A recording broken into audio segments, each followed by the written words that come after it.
Congresso de Missões 2024, dia 6 e 7 de julho, um encontro de capacitação para a pregação do Evangelho.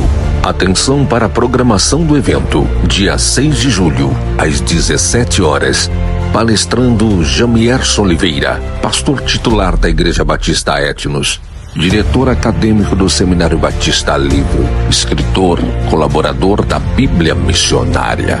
Dia 6 de julho, sábado, 7 da noite, Daniel Júnior, diretor-presidente da Comepa, Convenção de Obreiros e Ministros Plenitude, escritor, bacharel em Teologia pela Universidade de Filadélfia de Londrina, com especialização em aconselhamento pastoral, missiologia e história da Igreja pela Universidade Carisma. Domingo, 7 de julho, 8 da manhã e 10 da manhã. Ignaldo Hélio, pastor, escritor, professor de teologia e história no Vale da Bênção, palestrante, apologista, coordenador do Instituto CAR de Missões, colunista do Gospel Prime, colaborador das Bíblias, apologética de estudos e missionária de estudos. Dia 7 de julho, 19 horas, Fábio Trajani, pastor adjunto da Igreja Plenitude da Fé, formado em teologia pelo Instituto IBAD, escritor dos livros Vida Intencional e Ruióis, Filhos Maduros, coordenador da Base Missionária ASAF. Congresso de Missões 2024, o teu encontro com a capacitação de Deus para a pregação do Evangelho. Local, Igreja Plenitude da Fé, Rua Coronel Santos Cardoso 320, no centro da cidade de Mogi das Cruzes, São Paulo. Entrada, 1 quilo de alimento não perecível para envio imediato às famílias que mais precisam. Plenitude da Fé, uma igreja de transformações e milagres.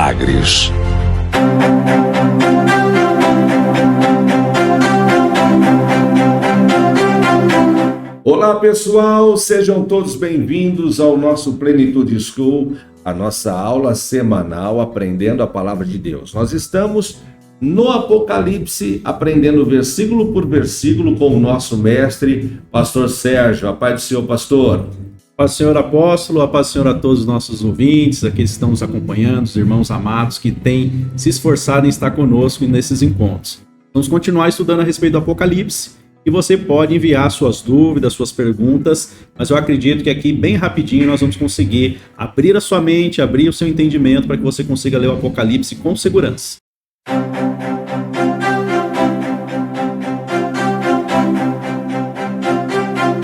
Estamos de volta e hoje nós vamos aprender sobre as cartas de Cristo à igreja. Sejam todos bem-vindos e aqui nós continuamos com o estudo sobre o livro do Apocalipse. Nós fizemos a introdução no vídeo anterior, você que não assistiu pode retornar lá e assistir a primeira parte. E agora nós já vamos ingressando aí no capítulo 2 do Apocalipse e iremos até o capítulo 3, onde nós vamos tratar sobre as cartas que foram escritas, né? Porque o próprio Jesus, preocupado com a igreja, resolveu falar em revelação com João. Então ele envia o seu anjo ali naquela grande visão e o anjo relata para João aquilo que ele deveria registrar para 7 igrejas, né, os anjos da igreja da Ásia. E aí já começo abrindo aí um pouquinho o entendimento com relação aos significados, né? Nós já vimos lá no comecinho que existe um significado para aquelas 7 igrejas, 7 estrelas nas mãos do Senhor, na mão direita de Jesus ali na glória, e ele andava no meio dos 7 castiçais, né? Então ele estava no meio das 7 igrejas que estavam representadas ali pelos castiçais, e ele tinha nas mãos as 7 estrelas que representavam os anjos da igreja ou os líderes da igreja a quem ele estava dirigindo essas cartas. E aí nós começamos então no capítulo 2, versículo 1 de Apocalipse, quando nós vemos aqui o que foi escrito à primeira igreja, que é a igreja de Éfeso. Vamos ler? Escreve ao anjo da igreja de Éfeso, isto diz aquele que tem na sua destra as 7 estrelas e que anda no meio dos 7 castiçais, pastor Sérgio. Muito bem, veja que interessante, aqui no capítulo 2, João começa, a registrar aquilo que está ouvindo, e o que foi dito para ele foi aquilo que foi dito também no capítulo 1, quando Jesus é apresentado como um ser maravilhoso, glorificado, que tinha cabelos brancos como a neve, ele tinha olhos como chama de fogo, sapatos reluzentes, né? Uma veste branca, um clarão maravilhoso na glória, uma espada afiada saía da sua boca. Então essa representação de Jesus ali naquela ocasião do capítulo 1, ela vai sendo agora repassada ao longo das aberturas dessas cartas. Então nesse sentido de Éfeso, quem está dizendo o que vai ser a mensagem para a igreja de Éfeso é esse mesmo Jesus apresentado no capítulo 1. Então vocês vão percebendo ao longo da leitura, quando vocês lerem novamente o Apocalipse, que aquela apresentação de Jesus daquela forma maravilhosa agora está sendo parcelada para cada igreja. Então quem está dizendo a igreja de Éfeso é justamente o mesmo Jesus aí ressurreto, que tem na sua destra ou sua mão direita aquelas estrelas, e ele anda no meio dos 7 castiçais, que são as igrejas, principalmente para a igreja da época, no caso aqui a primeira carta que foi a igreja de Éfeso, mas também isso segue adiante para todas as épocas, para todas as igrejas que ainda estão na terra até a volta do Senhor, quando a igreja vai morar com o Senhor nos ares. Então ele se apresenta como sendo esse conhecedor de tudo. Então quem melhor, né, de conhecer a nossa vida, a igreja dele, senão aquele que anda no meio da igreja e aquele que tem os seus líderes, os seus pastores nas mãos, né? Então ele tem consciência, ele sabe de tudo. E é o que ele diz no versículo 2. Ele começa dizendo assim: eu conheço as tuas obras, eu sei quem você é, eu te conheço profundamente. Então é esse Jesus que conhece a cada um de nós, que está dizendo para a igreja de Éfeso: eu conheço vocês, eu sei quem vocês são e eu sei muita coisa a seu respeito. Ele já vai dizendo: eu conheço e sei que você não pode suportar os maus, você não suporta o engano, você não suporta os falsos apóstolos, você não suporta pessoas enganosas, né? A igreja de Éfeso, ela era muito zelosa e ela não suportava heresia. Olha só que interessante, nós já aprendemos que as igrejas são simbolicamente reveladas nas cartas como os castiçais de ouro. Os líderes da igreja são as estrelas que estão à destra direita de Deus, né? A mão direita de Deus, estão guardados por Deus. E aprendemos que Jesus está tratando com esta igreja, mas ampliando o seu tratamento para todas as igrejas ao redor do mundo. Então, cada carta existe lições para os dias de hoje. E é isso que o pastor Sérgio estava nos contando. Entre essas lições, a igreja não deve compactuar com falsos ensinos, né, pastor Sérgio? É isso mesmo. E aqui estamos, né, apóstolo, para tentar auxiliar os amados irmãos que desejam aprender a verdade. E a verdade é a Bíblia Sagrada, é aqui que nós estamos trabalhando, amém? Então, seguindo nesse contexto da igreja de Éfeso, né, para não tomarmos muito tempo e já partimos para as demais igrejas, nós vemos que em todas as cartas o Senhor ele declara quem ele é, pode se apresentar, ele apresenta que sabe de tudo e quem são as pessoas que estão recebendo essas cartas. E ele sempre traz também uma promessa, né? Ele apresenta as suas condições, que geralmente podem ser melhoradas, e ele vai dizendo assim: olha, se você perceber o que você está fazendo de errado, e você se corrigir ou permitir ser corrigido por Deus, você ainda vai ter uma recompensa. Primeiro, no caso dessa igreja, que ela vai ter condição de se arrepender, voltar às primeiras obras e voltar a agradar ao Senhor. Fazendo isso, ela vai ter recompensa. Aí o versículo 7 encerra dizendo assim: ao vencedor darei o direito de se alimentar da árvore da vida que se encontra no paraíso de Deus. Então você que teme a Deus e ama a Deus e que deseja agradá-lo sempre, basta refletir a cada dia em como você está caminhando na presença do Senhor. Assim como a igreja de toda época deve avaliar e se analisar à luz da Escritura Sagrada, para que ela perceba se porventura tem algo a ser melhorado, corrigido, porque com certeza tem recompensa. É a promessa do Senhor para a igreja dele. Antes de seguirmos para a próxima igreja, eu gostaria muito de convidar você para conhecer a Igreja Plenitude da Fé e o Plenitude School presencial, que acontece aos domingos, 9h30 da manhã, onde cada aula você vai aprender uma base doutrinária da Palavra de Deus, tá? Lá você vai aprender sobre a doutrina da santificação, da justificação, vai aprender muita coisa aos domingos, 9h30 da manhã. Pastor Sérgio, vamos dando sequência, o nosso tempo voa por aqui, a gente quer aprender bastante hoje.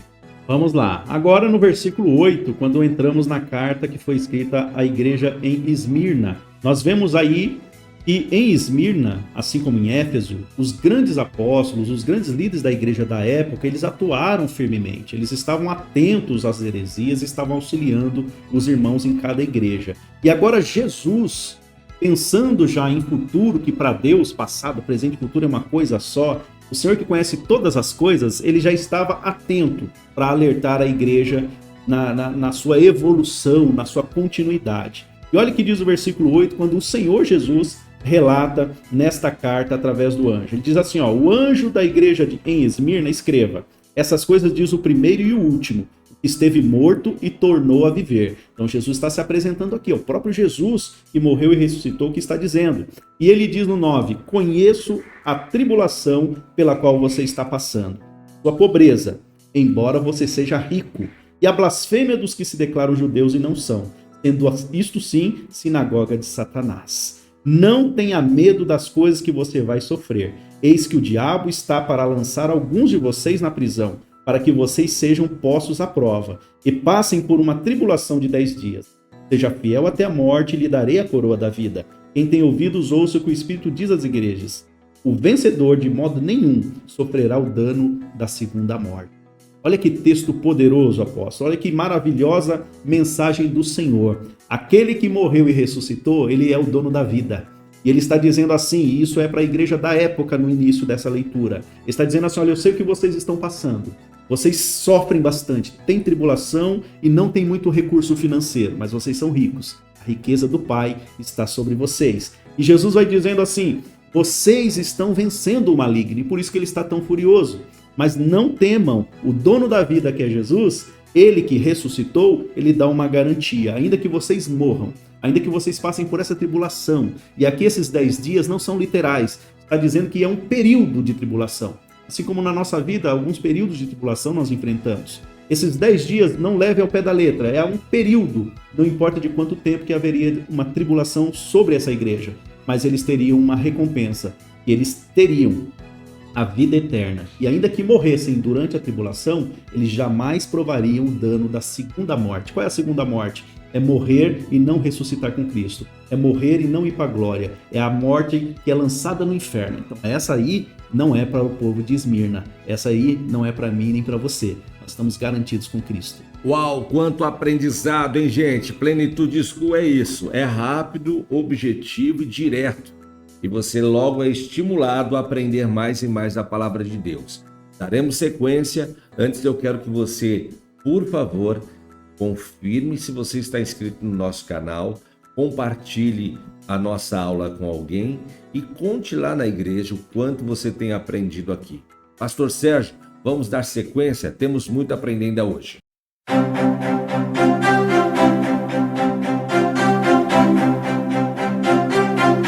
Vamos agora para a terceira carta, que é a igreja de Pérgamo.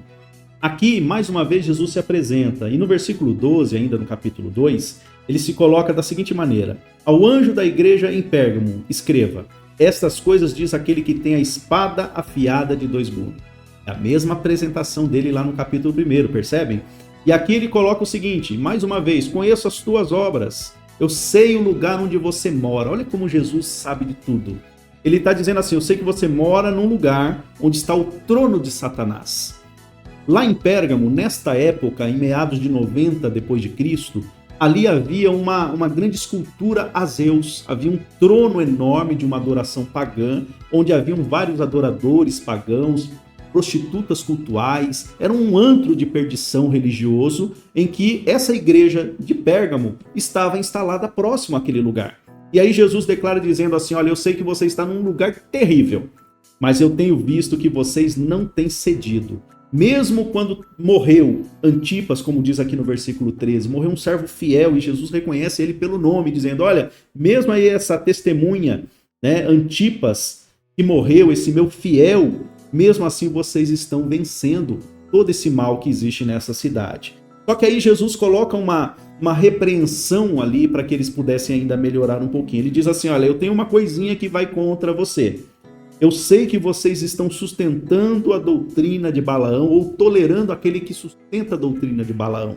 Você já deve ter ouvido falar de Balaão. Ele está sendo relatado lá em Números, quando ele chega para amaldiçoar o povo de Israel, né, a convite de Baraque. Então, quando esse Balaão faz esse tipo de coisa, ele é apresentado ao povo de Deus como alguém maligno, alguém que não faz coisas que agradam a Deus, pelo contrário, né, ele desagrada a Deus. E aqui o Senhor traz em Apocalipse uma referência a essa atitude de Balaão sendo replicada nos dias da igreja em Pérgamo.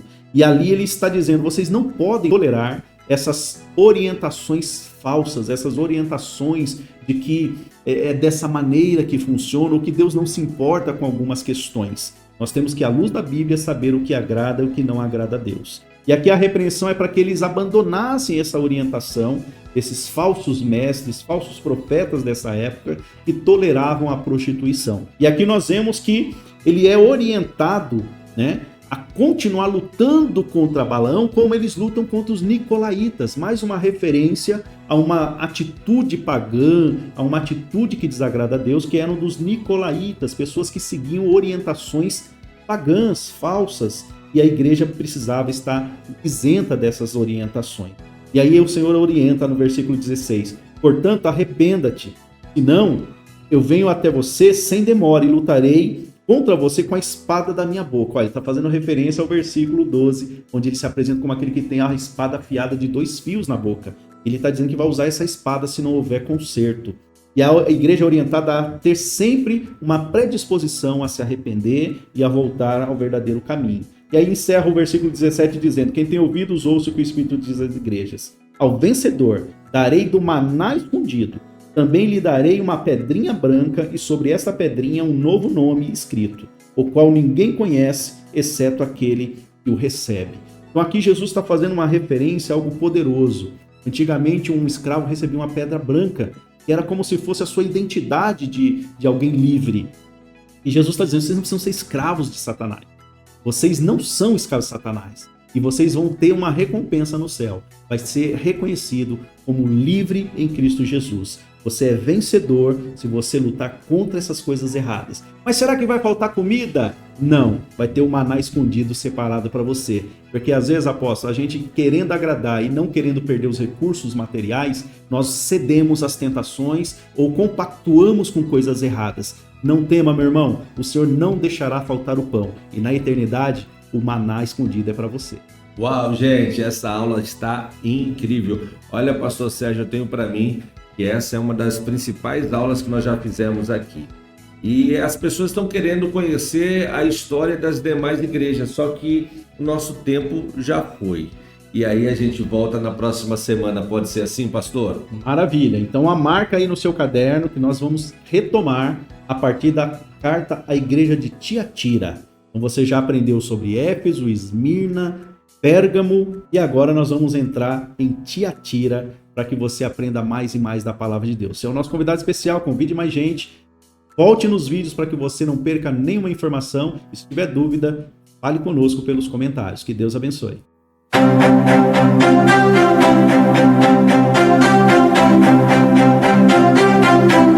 Congresso de Missões 2024, dia 6 e 7 de julho. Um encontro de capacitação para a pregação do Evangelho. Atenção para a programação do evento, dia 6 de julho, às 17 horas.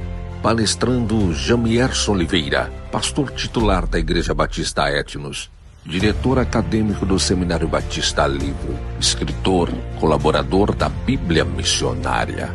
Dia 6 de julho, sábado, 7 da noite. Daniel Júnior, diretor-presidente da Comepa, Convenção de Obreiros e Ministros Plenitude. Escritor, bacharel em Teologia pela Universidade de Filadélfia de Londrina, com especialização em aconselhamento pastoral, missiologia e história da igreja pela Universidade Carisma. Domingo, 7 de julho, 8 da manhã e 10 da manhã. Ignaldo Hélio, pastor, escritor, professor de teologia e história no Vale da Bênção, palestrante, apologista, coordenador do Instituto Caris de Missões, colunista do Gospel Prime, colaborador das Bíblias, apologética de estudos e missionária de estudos. Dia 7 de julho, 19 horas, Fábio Trajani, pastor adjunto da Igreja Plenitude da Fé, formado em teologia pelo Instituto IBAD, escritor dos livros Vida Intencional e Ruióis, Filhos Maduros, coordenador da base missionária ASAF. Congresso de Missões 2024, o teu encontro com a capacitação de Deus para a pregação do Evangelho. Local, Igreja Plenitude da Fé, Rua Coronel Santos Cardoso 320, no centro da cidade de Mogi das Cruzes, São Paulo. Entrada: 1 quilo de alimento não perecível para envio imediato às famílias que mais precisam. Plenitude da Fé, uma igreja de transformações e milagres.